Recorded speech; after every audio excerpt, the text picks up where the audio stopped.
En el siguiente video vamos a ver, de manera muy breve, la historia de la lengua castellana. Se supone que, aproximadamente alrededor del 2000 a.C., los humanos empezaron a migrar hacia Europa Occidental y hacia Asia Oriental. De esta manera se empezaron a formar y desarrollar distintas civilizaciones autónomas y cada una empezó a formar su propio dialecto, su propia cultura y su propia forma de vida. Se supone que las lenguas occidentales tienen todas un tronco en común que se llama el indoeuropeo. Luego se van desprendiendo distintas lenguas como las celtas, las germánicas o las bálticas, por ejemplo. En las germánicas tenemos el alemán y el inglés, y en las romances, que es el tipo de lengua que nos va a interesar en este video, de las lenguas romances se desprende el español. Entonces, para ver una breve historia de la lengua castellana, tenemos que retrotraernos al 218 a.C. en la península ibérica. Esta península es lo que actualmente conocemos como Portugal, España y el mar Mediterráneo. La península estaba ocupada por pueblos nómades, es decir, por distintas comunidades que viajaban de un lugar a otro y no asentaban, no formaban pueblos ni comunidades grandes.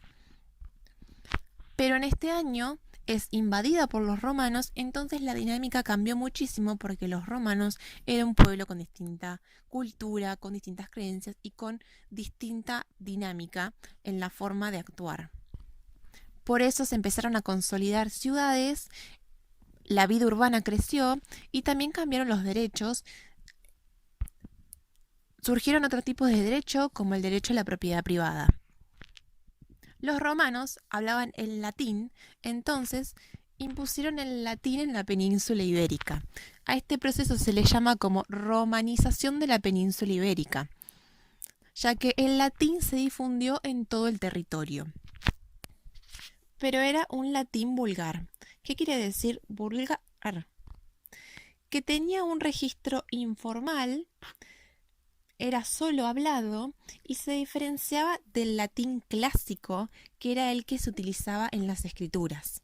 Cabe destacar que si bien todo el pueblo hablaba el latín vulgar, no todos conocían el latín clásico porque ese era el que estaba en los documentos oficiales y el pueblo no tenía el derecho a leer. La gente normal, común, de clase baja, no podía acceder al derecho de la lectura y la escritura. Esto solo estaba reservado para los príncipes, los reyes y para la gente importante de la iglesia. Luego en el siglo III, también en la península ibérica, se dan las invasiones bárbaras.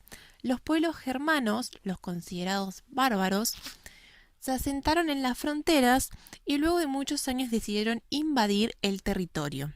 Esto también trajo cambios políticos, culturales e idiomáticos y surgieron nuevas comunidades como los francos o los visigodos, que eran pueblos guerreros.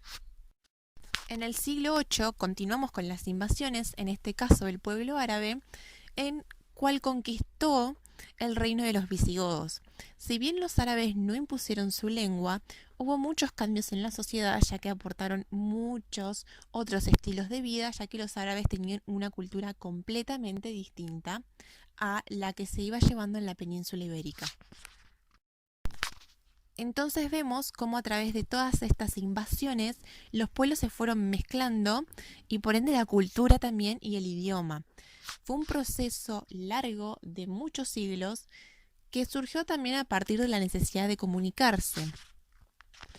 Cuando un pueblo invadía a otro y dejaba personas vivas, necesitaba una herramienta para comunicarse, un lenguaje, entonces se iban creando nuevos dialectos a partir de estas invasiones. Como ya dijimos, este proceso fue muy largo y muy lento, que llevó varios siglos y fue un proceso inconsciente, ya que no lo hacían de manera voluntaria, sino que surgía de una necesidad básica, que era la comunicación. Este proceso dio paso a distintas lenguas romances. Como mencionamos anteriormente, del latín surgen estas lenguas romances. Dependiendo la región, había una lengua romance determinada y muchas de estas lenguas aún la utilizamos en nuestros días y hay otras que están un poco más en desuso pero aún existen, como el gallego, el catalán, el francés, el provenzal, el castellano, el portugués, el italiano y el sardo y rumano.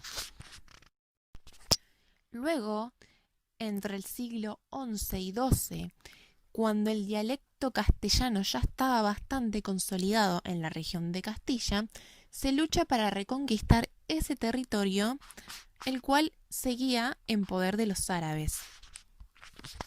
Una obra literaria muy importante en este periodo es el Cantar del Miocid, que tiene fecha aproximada del 1140, en donde se narra el espíritu del hombre castellano que tiene por recuperar su España querida. Este reino, el de Castilla, empezó a tomar mucho poder político y económico y poco a poco su dialecto se transformó en el castellano y se fue expandiendo hacia las otras regiones.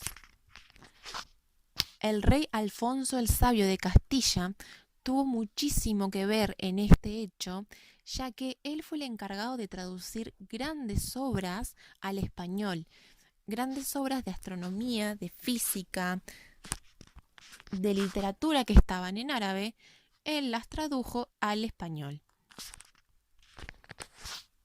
Y poco a poco lo empezó a usar en los documentos oficiales, los cuales hasta el momento solo se escribían en latín clásico. Por eso instaló el castellano como idioma oficial de la región. Entonces, una vez ya con un idioma consolidado, otra fecha muy importante en la historia es el 1492. Dos grandes acontecimientos surgen en este periodo. Primero, la gramática castellana de Antonio de Nebrija. Hasta el momento, las gramáticas que existían eran griegas y latinas. Entonces se crea una gramática exclusiva de la lengua castellana. Esto le da entidad de idioma oficial. El segundo hecho es la occidentalización de América, es decir, cuando el pueblo español desembarca en territorio americano. Este hecho hizo que España expandiera su idioma a casi la mayor parte del territorio americano.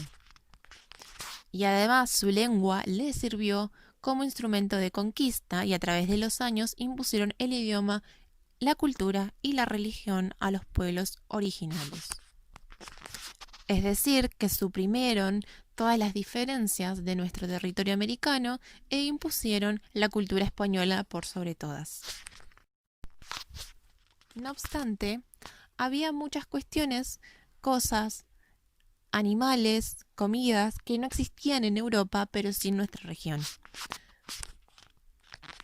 Como hubo un choque entre dos culturas totalmente opuestas, pasó lo mismo que había pasado años anteriores en la región ibérica. El español se modificó al entrar en contacto con los pueblos originarios y muchas de las palabras se incorporaron al español para mencionar cosas que antes no existían o creían que no existían.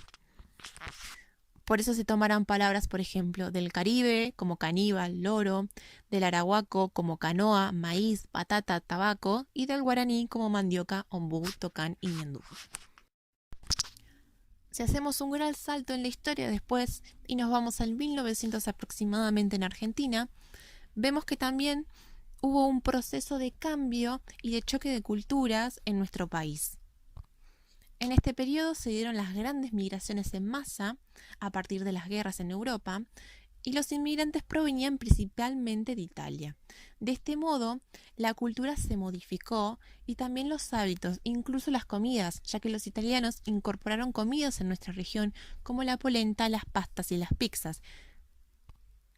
Pero no solo esto, el dialecto también se modificó y se agregaron palabras como birra, pibe, fiaca, mina, yeta, mufa, gamba, todas palabras que provienen de dialectos italianos y se incorporaron al castellano.